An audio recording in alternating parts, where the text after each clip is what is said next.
மதுரைக்கு வந்து கொண்டிருந்தான் கொடுங்கோலன் மாலிக் கபூர். அவன் வரும் வழியெங்கும் ரத்தம், கொலை, கொள்ளை, பலாத்காரம், பெண்களை சிறைப்படுத்துதல் போன்றவை நிறுத்தாமல் தொடர்ந்து நடந்து கொண்டிருந்தது.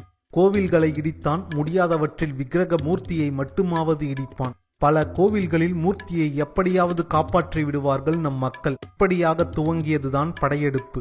இவன் மதுரை நோக்கி படையெடுத்து வருவதை கேள்விப்பட்டனர் மதுரை மீனாட்சி அம்மன் கோவிலை சேர்ந்த 5 சிவாச்சாரியார்கள். எப்படியாவது நமது கோவிலை காப்பாற்ற வேண்டும், சுவாமி மீது ஒரு அயோக்கியன் கை வைத்து விடக் கூடாது என்று தங்களுக்குள் சபதம் செய்து கொண்டார்கள். தாம் செய்யும் காரியத்தை நேரம் வரும் வரை யாருக்கும் சொல்வதில்லை என்று சத்தியம் செய்தார்கள். சுவாமிக்கு அபிஷேகம் செய்து முடித்த பின்னர் கண்ணில் நீருடன் மீண்டும் உன்னை எப்போது காண்போம் சர்வேசா என்று கதறியபடியே கர்ப்ப கிரகத்திற்குள்ளேயே ஒரு கல் திரை எழுப்பினார்கள். வெளியே இன்னொரு மூர்த்தியை பிரதிஷ்டை செய்தார்கள். அசலை போலவே நகை, விளக்கு, மாலை எல்லாம் ஏற்பாடு செய்தார்கள். மதுரை வந்தான் மாலிக் கபூர். ஆயிரக்கணக்கான மக்களை கொன்றான். போலி விக்கிரகத்தை உண்மை என்று நினைத்து இடித்தான். செல்வங்களை எல்லாம் கொள்ளையடித்துக் கொண்டு போனான். அதன் பின் 48 ஆண்டுகள் கோவிலில் பூஜை இல்லை. தெரிந்து கொள்ளுங்கள் நண்பர்களே, மதுரை மீனாட்சி அம்மன் கோவிலில் 48 ஆண்டுகள் பூஜை கிடையாது. கோவிலோ பாழாக இருந்தது. அதன் பின் விஜயநகர சாம்ராஜ்யம் துவங்கியது. முகலாயர்களை துவம்சம் செய்து எல்லா கோவில்களையும் மறுசீரமைப்பு செய்தார்கள். அப்போது மதுரை மீனாட்சி அம்மன் கோவிலிலும் வேலையை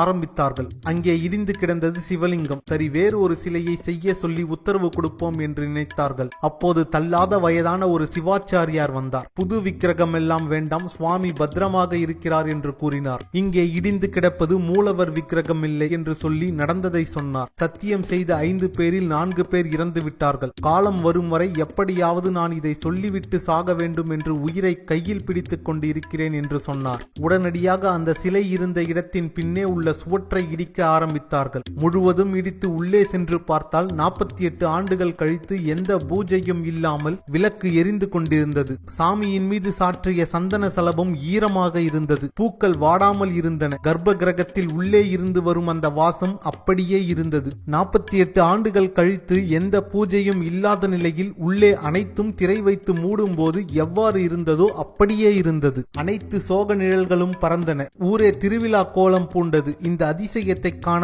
ஊரே திரண்டது. மீண்டும் புது பொலிவுடன் கோவில் திறக்கப்பட்டது. இன்றும் மதுரை மீனாட்சி அம்மன் கோவிலுக்கு போனால் உடைக்கப்பட்ட சிவலிங்கம் ஒரு ஓரமாக பொற்தாமரை குளம் சுவரருகே வைக்கப்பட்டுள்ளது. இந்த விவரம் ஒரு பலகையில் எழுதி வைக்கப்பட்டுள்ளது. அப்போதைய முதலமைச்சர் எம்ஜிஆர் மதுரை கோவிலுக்கு வந்தார். அருங்காட்சியகத்திற்கு வந்து பார்த்தார். இதை படித்துவிட்டு எப்பேற்பட்ட நடப்பு இது, இதை எதற்காக அருங்காட்சியகத்தில் வைத்துள்ளீர்கள் என்றார். வெளியே கோவிலில் வையுங்கள், விவரமாக எழுதி போடுங்கள், அனைவரும் படிக்கட்டும் என்றார். இந்த நிகழ்வு எவ்வாறு சாத்தியமானது என்று இன்றளவும் யாரிடமும் விடையில்லை.